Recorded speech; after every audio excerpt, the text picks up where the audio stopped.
బతుకంటే బొమ్మల ఆట అని తెలుసు, కథ అని తెలుసు, కథ అని తెలుసు, కథలన్నీ కంచికే చేరునని తెలుసు,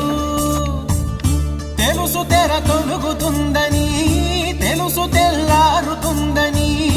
తెలుసు ఈ కట్టె పుట్టుకుమంటదని, తెలుసు ఈ మట్టి మట్టిలో కలిసిపోతదని,